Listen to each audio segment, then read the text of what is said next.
Hello friends, स्वागत है आप सभी का सीबीबिकल आर्ट्स क्लासेस में।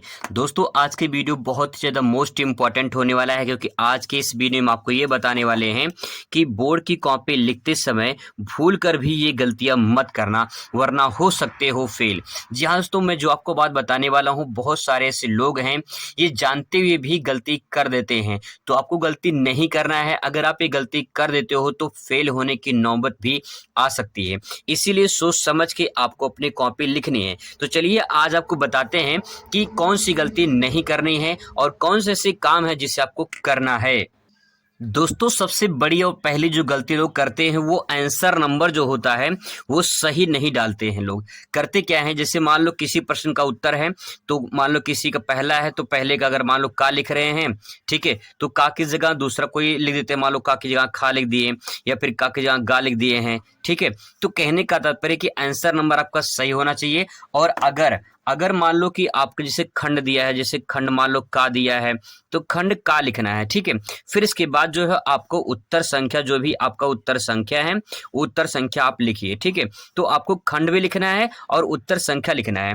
तो बहुत सारे ऐसे लोग हैं ये जानते हुए भी कि अगर आप आंसर नंबर गलत लिख देंगे, मतलब कि आंसर नंबर आपका जो है वो सही होना चाहिए, ठीक है। उसमें आंसर क्या लिखे हैं ये डजन मैटर करता है, ठीक है। ये मैटर नहीं करता कि आपने क्या लिखे हैं, लेकिन अगर आप आंसर नंबर ही गलत लिख देंगे तो आपका जो पूरा का पूरा उत्तर है वो गलत हो सकता है। इसीलिए आपको ये गलती नहीं करना है। आंसर नंबर आपको सही से डालना है, ठीक है। अगर आप सही डालते हैं तो आपका जो भी आंसर लिखेंगे कुछ ना कुछ उस पे जरूर मिल जाएगा।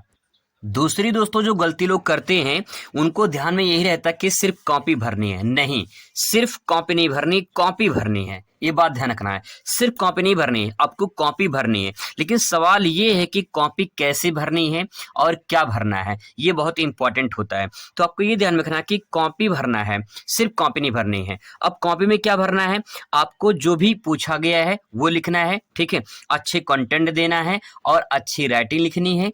इसकी बात जो है, जैसे डायग्राम वगैरह दिया है, फिगर वगैरह दिया है, ठीक है, तो आपको सब कुछ जो है फिगर वगैरह बनानी है, डायग्राम बनाना है। और अगर आप इस प्रकार से आंसर देंगे तो आपको पूरा का पूरा नंबर मिलेगा। बहुत सारे ऐसे लोग होते हैं, वो लोग कहते हैं कि सिर्फ कॉपी भर दिए पास हो जाएंगे। भाई, एग्जाम में इतना बेवकूफ नहीं है कि आप जो भी उसमें लिख देंगे, बकवास लिख देंगे, वो पास हो जाएंगे, ऐसा नहीं है। आप उसमें कुछ ऐसे लिखे, जैसे मान लो आपका कोई सब्जेक्ट है, मान लो हिंदी का पेपर है, ठीक है, हिंदी का पेपर है तो हिंदी से संबंधित कुछ लिखना है। अगर मान लो भूगोल का पेपर है, ठीक है, तो भूगोल से संबंधित लिखना है। इसमें इतिहास की बातें नहीं लिखना है। बात समझ में आ रही है? तो वही मैं कहना चाह रहा हूं कि आपको बस इतना ध्यान में रखना चाहिए कि कॉपी भरनी है, सिर्फ कॉपी भरना है। ये ध्यान में नहीं रहना चाहिए कि सिर्फ कॉपी भरने में आप इतिहास, भूगोल, हिंदी सब कुछ ऐड कर रहे हो उसी में, ऐसा नहीं है। अगर मान लो भूगोल का पेपर, तो सिर्फ भूगोल का जो है आपको काम करना है, भूगोल का ही लिखना है।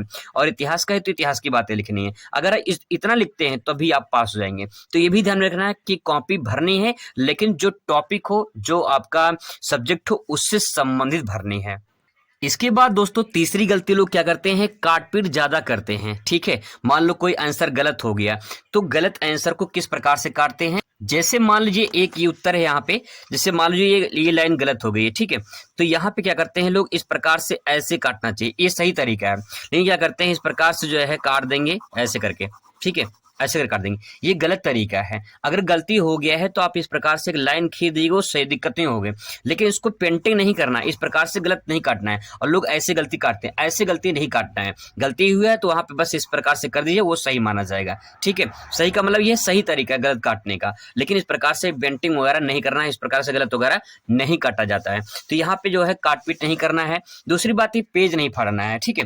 बहुत सारे ऐसे लोग होते हैं, जैसे मान लो ये कॉपी है, ठीक है, इस कॉपी को क्या करते हैं, कुछ ऐसे लोग होते हैं जो क्या करते हैं, इस कॉपी से होते हैं, यहाँ से हम लोग इतना पेज फाड़ के निकाल लें। तो ये पेज आपको नहीं फाड़नी है, पेज वगैरह जो है नहीं फाड़ना होता है। ये गलती आपको नहीं करनी है, ठीक है। इसके बाद दोस्तों जो है यहाँ पे तीसरा पॉइंट ध्यान में रखना है कि जो है आपको काटपीट नहीं करना है, पेज नहीं फाड़ना है। ये गलती बिल्कुल नहीं करना। अगर गलती करते हैं तो आप जो है बहुत बड़े जो है बुरे में फंस सकते हैं, ठीक है। दोस्तों जो चौथा पॉइंट है वो ये है कि नया क्वेश्चन जब आप लिखें तो नए पेज से इसकी शुरुआत करें। इससे फायदा क्या होगा, फायदा ये होगा जो आपका प्रश्नोत्तर नंबर रहेगा वो तो अलग दिखेगा, ठीक है। और दूसरा ये कि साफ हो रहेगा, अलग दिखेगा और आपको पूरा नंबर उस पे मिल जाएगा। बहुत सारे ऐसे लोग होते हैं सटा सटा के लिख देते हैं, दिक्कत जाती है एग्जाम में कॉपी चेक करने में, क्योंकि कॉपी इतनी फास्ट चेक होती है भाई, आप विश्वास नहीं करेंगे, बहुत फास्ट कॉपी चेक होती है। और उसी फास्ट में कॉपी चेक करते समय अगर एग्जामिनर ध्यान नहीं दिया तो आपका उसी में आंसर जो 2 क्वेश्चन लिखे हैं एक ही पेज में, उसी का आंसर एक ही में चला जाएगा। तो इसलिए आप जो है नए क्वेश्चन नए पेज से शुरुआत करें। विशेषकर जो क्वेश्चन होते हैं लॉन्ग क्वेश्चन और जो शॉर्ट होते हैं, जो वेरी शॉर्ट होते हैं, जिसे अति लघु होता है, उसको आप जो है एक पेज में 2 लिख सकते हैं, 3 लिख सकते हैं, जैसा आंसर रहेगा। लेकिन जो है शॉर्ट क्वेश्चन जो है आप जो है और लॉन्ग क्वेश्चन, ये दोनों जो है नए पेज से शुरुआत करें, इससे आपको ज्यादा फायदा मिलेगा।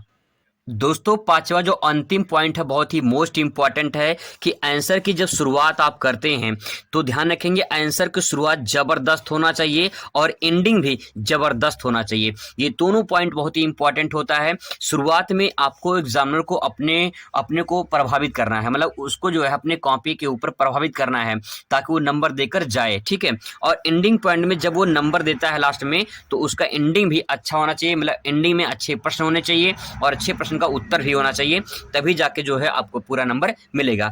तो उसका शुरुआत का और जो है एंडिंग पॉइंट, ये दोनों जबरदस्त होना चाहिए। ये दोनों अच्छा होगा तो आपको पूरा नंबर जरूर मिलेगा। तो दोस्तों ये कुछ इंपॉर्टेंट पॉइंट थे, इंपॉर्टेंट जानकारी थे, जिसे आप जो है फॉलो जरूर करें। अगर ऐसा आप जो है करते हैं तो आपको फायदा जरूर मिलेगा। मिलते हैं नेक्स्ट वीडियो में। Thanks for watching.